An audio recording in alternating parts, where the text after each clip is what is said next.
The Mixed Mornings and More podcast with Steph and Sean. Now available daily. Good morning, world. Good morning. Happy Tuesday, April. It's the 5th. We're still in the year 2022. And it's 5:32. And the other night, like the snow has been melting and melting, but it feels kind of like a whole new world. Yeah. You're looking around and you're like, wow, I haven't seen grass in a long time. And wow, I haven't seen these things. And the other night, my husband and I were driving and he was just like, where are we right now? And I was like, you are usually the directions guy. And he's like, I feel like I haven't been over here in a long time. I'm like, I think you just haven't been over here when there's been no snow in a long time. That's right. There's just been a massive snow hump covering like the background of what you're seeing right now. Exactly. And all the stop signs were missing and you had to go by memory. And even this morning when I was driving here, I was nearly blinded by what I thought was a headlight. And I was like, is there a motorcycle on the road right now? Is that a padiddle? And then it was a light shining up at a sign. Like it was just like one of those like ground lights that were like, light up the hotel sign. But it'd been covered in snow for 6 months, so I didn't know. Yeah, little spotlights. Yeah, but it was blinding. I was like, motorcycle, why are you over on the grass? What's going on? Pay attention to the road stuff. Jeez, need you here on time. Made a horrible mistake coming home from my girlfriend's place in Edmonton over the weekend, Steph. And that is, I forgot my pillow there. Oh, no. Do you own more than one pillow? Yeah, I do. And the reason why I bring my pillow to her place is because she loves a good sleep with just like a thinner style of pillow. Oh, yeah. And I love a poofy one. I love a poofy one that I can sink into. And so I have two of them. And I bring one down there, so I always have one back at home. But then I utilize both at home. And you utilize. Yeah, I sleep on. I position them. Yeah, I position them in my bed. But now I'm down to not one good one, and now I have backup pillows that I have to use. And how is that going for you? Thank you for asking. It's terrible. It's been 2 sleeps and I'm already grumpy. Oh my gosh. Okay, so the question is though, like Poofy Pillow, why don't you just buy one to live at your girlfriend's house? Have you seen the prices of pillows these days? In this economy, Steph. Oh, sorry, I'm not made of money over there. Okay, but you did find yourself buying 2 Poofy Pillows. How long have you had them for? 4 years? I have some news for you, Sean. You're supposed to You're supposed to replace your pillow every 18 months to 2 years. Who came out with that? The pillow company come out with that study? The people who study dust mites and things that live in your pillow. No, that's big pillow talking just to get you to buy more pillows. Well, I think it's time for you anyway, Sean. No, I just need my pillow back and I need a good sleep. Saw a word in a headline yesterday that I didn't recognize.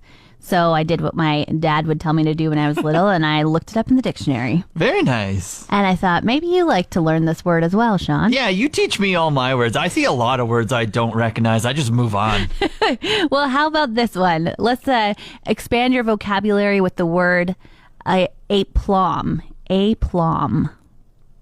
Aplomb. Yeah. Aplomb. A-P-L-O-M-B. All right. Aplomb. All right.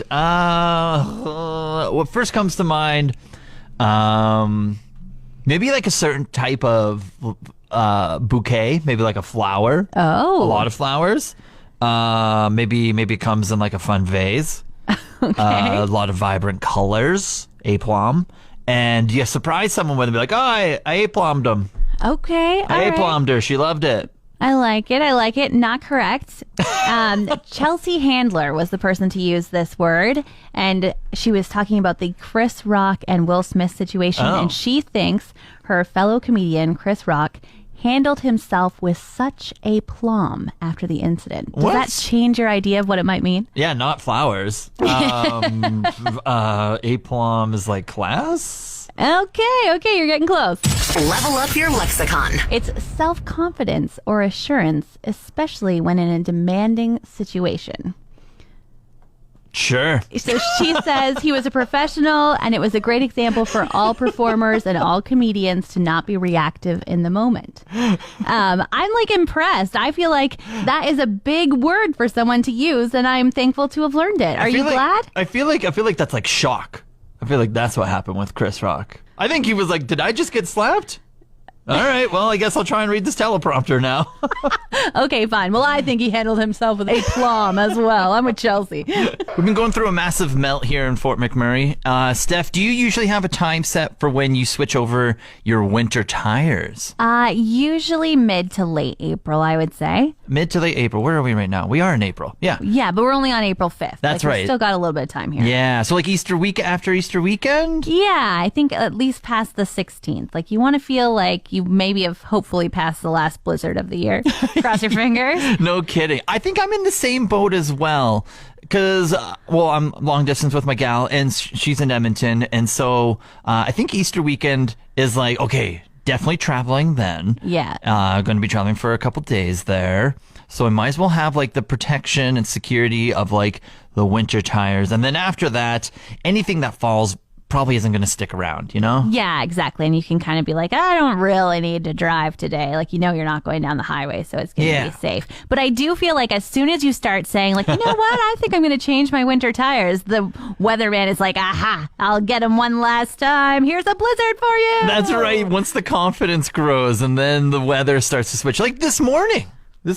Oh my goodness, I just looked out the window for the first time in like 10 minutes. It's behind me. It's like raining, snowing right now. Yeah, exactly. And yesterday was so nice. Like yesterday I had bare legs. I know that it might sound a little bit early. That's probably why it's snowing today. But here I am today in my winter cozy sweater again, just being like, oh my gosh, the winter has returned. Yeah. So I guess we want to know from anyone out there, like, is there a rule of thumb that you follow? Is it Easter weekend? Is it just like what your intuition is doing? Winter tires, when do you go to them? 780-791-1037. Sean, I think you owe a giant apology to the RMWB. Uh-oh, what did I do this time? Well, sorry. It was your idea to talk about whether or not you should take off your winter tires yet today. And I think you are the reason that the sky has let loose the fury that is what's falling right now. Oh, yeah. All because I looked at a weather forecast. Shocking.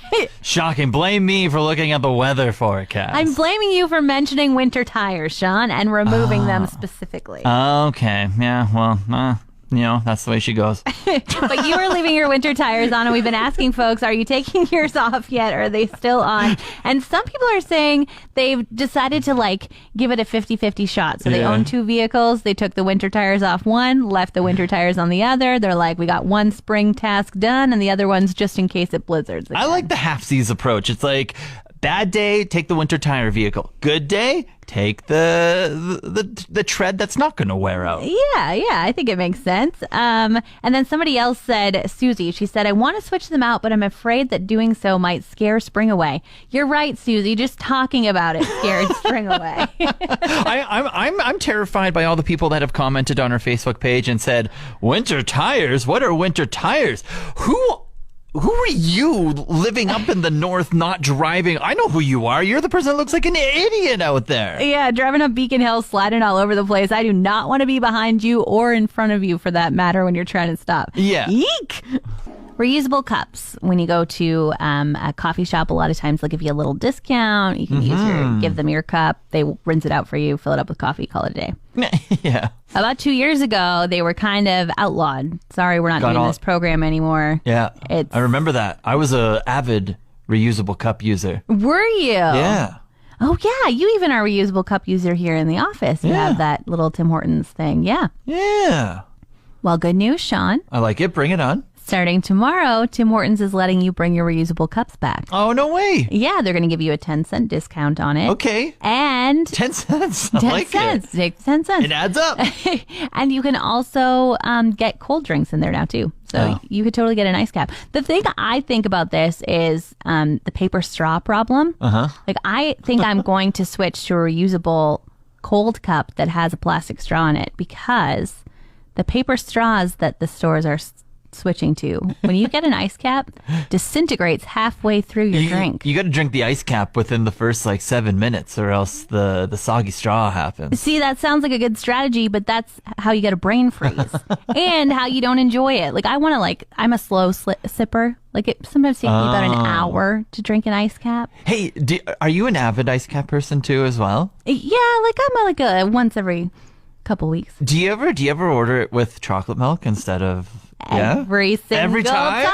Yeah. Oh man, I haven't ordered an ice cap in forever. But now that we're talking about it, not only reusable cup, but get the chocolate milk. Oh, and a plastic straw. Oh hey, my you owe me breakfast from the bracket. Maybe we'll get some Tim Hortons. Yeah, that's your choice. Maybe. Okay. I can get on board with that. Reusable cups, ice caps. It's the best. Could be the best summer ever. If you were going to try and gain some weight, what would you eat? What would I eat? I'd probably... Am I on a budget, or is money not an option? I can just no eat? object. Okay. I'd probably just nonstop ordering a bunch of Cedars Pizza from downtown, and probably a lot of craft beer. Just a lot of craft beer. Those two combined. My metabolism is just still going strong at 30, knock on wood. So thankfully I haven't seen a lot of it, but I'm sure that would do the trick if I did that every day. Okay, well, Mark Wahlberg had 6 weeks to put on 30 pounds, and his recipe was not pizza. Oh. He decided that he wanted to up his protein intake, and then he was also still working out every day to try and gain an appetite because he was eating 11,000 calories per day. So I'm trying to, whoa. Yeah. So the man was eating a dozen eggs, a dozen pieces of bacon, 2 baked potatoes, a porterhouse steak, 2 bowls of white rice, and a glass of olive oil every day. How does that even make sense? Yeah. The glass of olive oil. The rest of stuff I can understand. Yeah, the glass of olive oil sounds awful. And he said that the first day that he got to eat whatever he wanted, he was just like, man, I haven't eaten in so long. This is so wonderful. But he was like, it was awful the next day. And he was never hungry. And it was just put some more food in that body. Kidding. Here, eat all these calories in this glass of olive oil. I don't even like olive oil when it's dip your bread in this olive oil. Oh, really? It's tasty. Yeah. I think you can just taste olives. Oh, yeah. Oh, the whole glass is disgusting. And how would it make your mouth feel too? I just feel like it would just coat your teeth. So slimy? Yeah, for the rest of the day. How would you even get that much oil? And would you sweat it? You'd probably smell like an olive. Oh, yeah. If you were working out at the same time, the gym would just be olive oil fumes. Man, actors committed to the cause. Yeah, at least make it good. Pizza, beer. Size Me diet. That would have worked, right? There we go. Super Size Me diet. That's what we need. Out shopping the other day, and I got duped by the cashier to sign up for things, Steph. Oh, okay. How did it happen? Yeah, so you go to the cashier, and then usually emails just become a huge part, newsletters, et cetera, et cetera, et cetera. I go up, and usually they phrase it as a question. And they're like, hey, can I get your email for our newsletter? Right. Something along those lines. No, not this guy. He's a veteran in the business. What did he say? He was just like, and your email for next time. And I froze. For next time. Okay. He didn't phrase it as a question. He froze it. He labeled it as a statement. And usually I'm pretty good. I'm just like, no, I don't need a newsletter or anything. But then he asked it as a statement, and I froze. And I was just like, I was trying to come up with something to say. I was just like, no. There is not going to be a next time because I have jeans for 10 years now. Yeah. So you gave it to him? And then I gave him my email. Oh. And then I was like, well, it's S.Kreitz21.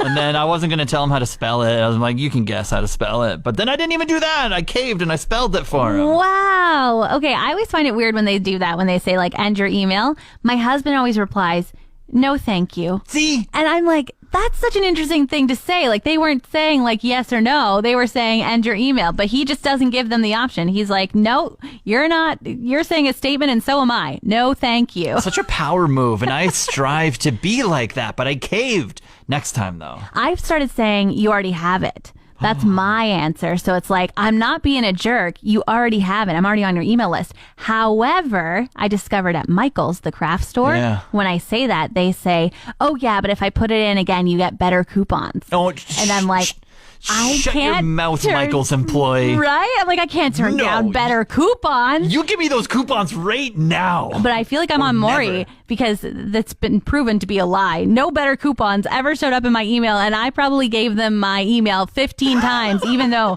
they already have Fishing it. you in. Want more of today's show? Download the Mixed Mornings and More podcast. Now available every weekday.